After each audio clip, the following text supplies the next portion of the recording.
What if there were 7 words, not a long prayer, not a complex ritual, not a teaching that requires years of study to understand, that the sages of the Jewish tradition identified as the most direct and most powerful protection available to a person's wealth, their household, and the provision flowing through their daily life?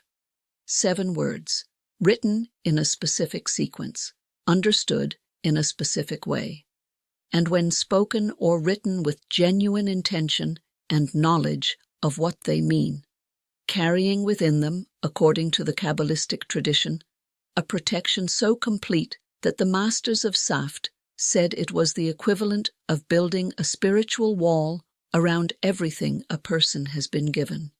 Tonight I am going to reveal these 7 words, where they come from, what each one means, and exactly how the tradition prescribes using them, not as superstition, but as a precise engagement with the spiritual laws that govern the protection of abundance.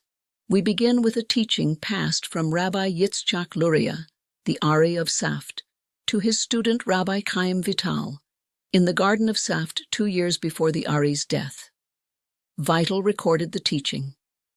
A merchant named Reb Eliezer Ashkenazi, who had lost in 18 months what had taken 20 years to build, came to Vital desperate for understanding. Vital asked him one question. "Do you know the 7 words?" Eliezer did not. Vital said, "These are the oldest protection in the tradition. They predate the Zohar. They predate the Talmud. They are found in the structure of the Torah itself. The person who understands them and carries them faithfully has, in those 7 words, a wall around everything they have been given." He wrote them on a small piece of paper and handed them to Eliezer. The 7 words were the 7 words of the first verse of the Torah. Bereshit bara Elohim et hashamayim ve'et haaretz. In the beginning, God created the heavens and the earth. Let me tell you what the Ari said these 7 words protect and why. The Kabbalistic tradition teaches that the first verse of the Torah is not merely the opening statement of a narrative, it is the blueprint of all creation. The Ari called it the Keter of the Torah, the crown, the highest concentration of the entire tradition's wisdom. And because everything that exists is compressed within these 7 words, they contain the principles that govern the protection of everything that exists. The Ari taught the protection embedded in each word. The first word is Bereshit, in the beginning. The root is Rosh, head, source. To carry this word is to affirm that everything has a source, and that the source is not indifferent to what flows from it. The person who never treats their wealth as if it arose from nowhere lives in acknowledged relationship with that source, and a relationship that is acknowledged continues to provide. The second word is bara, created, to create something from nothing. The Ari taught, this word protects wealth by reminding the person who carries it that provision is an act of ongoing creation, not a machine running without an operator. The person who does not take the provision of their life for granted maintains the spiritual posture through which continuous provision flows. The third word is Elohim, the divine, as the force governing all natural laws of the universe.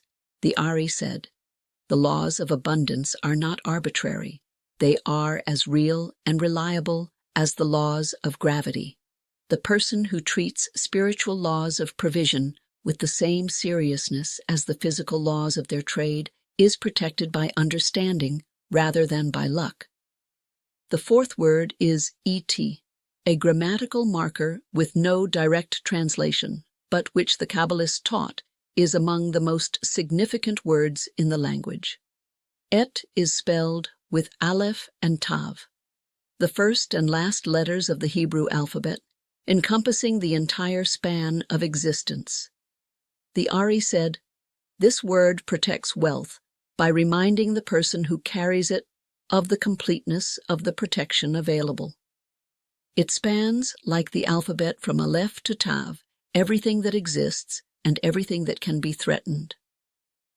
The fifth word is Hashemayim, the heavens, the invisible dimension of reality within which the physical world is held. The Ari said, "This word protects wealth by keeping the person connected to the invisible dimension of their provision. The source of what they have is not only in the physical world of work and earning, but in the world of alignment, intention, and spiritual law. Wealth rooted in both dimensions is far more resilient than wealth rooted in the physical alone." The sixth word is Vayet, a conjunction joining the heavens to the earth. The Kabbalists taught that this word carries the teaching of connection. The protection of wealth requires the bridging of the spiritual and the physical, the invisible and the visible. The person who does not separate their spiritual practice from their practical financial life is the person whose protection is whole. The seventh word is Haaretz, the earth. The Ari said, "This word completes the protection. It brings everything back to the specific, the concrete, the actionable. The protection of wealth ultimately lives in the physical world. Of honest dealing, careful stewardship, the earth-level practice that translates spiritual understanding into material reality. 7 words, 7 principles. Bereshit, acknowledge the source. Bara, honor the ongoing act of creation. Elohim, respect the laws of abundance. Et, trust in the completeness of the protection.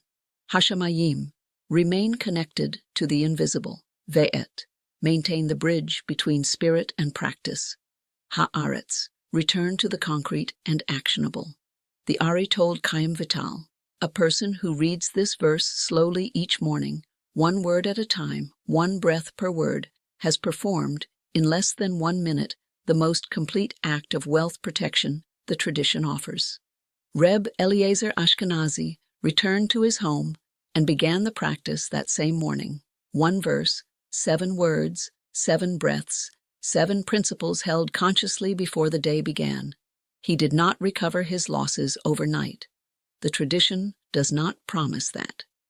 What he reported to Vital 1 year later was this: nothing further had been lost. In a year of continuing uncertainty, in a year when several fellow merchants suffered additional losses, his situation had stabilized. And beyond the material stabilization, he described something perhaps more significant: a quality of clarity and calm in his financial decision-making that had not been present before. He was no longer making decisions from fear. He was making them from understanding. And decisions made from understanding protect what has been built in ways that decisions made from fear never can. Vital's response to this letter has been preserved. He wrote, "The Ari always said that the greatest protection against the loss of wealth is not external. It is the internal orientation of the person who holds it. 7 words, each morning, to orient that person toward the 7 principles through which provision is protected." This was the Ari's simplest gift, and like all simple gifts, it contains everything. That is the teaching of the 7 words. Read the first verse of the Torah each morning. 1 word at a time, 1 breath for each word, 7 breaths, 7 principles. Bereshit, I acknowledge the source. Bara, I honor the ongoing gift of creation. Elohim, I respect the laws of abundance. Et, I trust in the completeness of the protection. Hashemayim, I remain connected to the invisible. Ve'et, I maintain the bridge between spirit and practice. Haaretz, I return to the concrete, the honest, the actionable. Less than 1 minute every morning before anything else begins. Subscribe to this channel. Each week I bring you another piece of this living inheritance, the wisdom of Torah, the teachings of the Kabbalistic masters, the ancient disciplines that have sustained Jewish families through every form of difficulty into lives of meaning and enduring abundance. And in the comments below, tell me, which of the 7 words speaks most directly to where you are right now? Your answer is the beginning of the practice. 7 words, 7 breaths, 7 principles, every morning.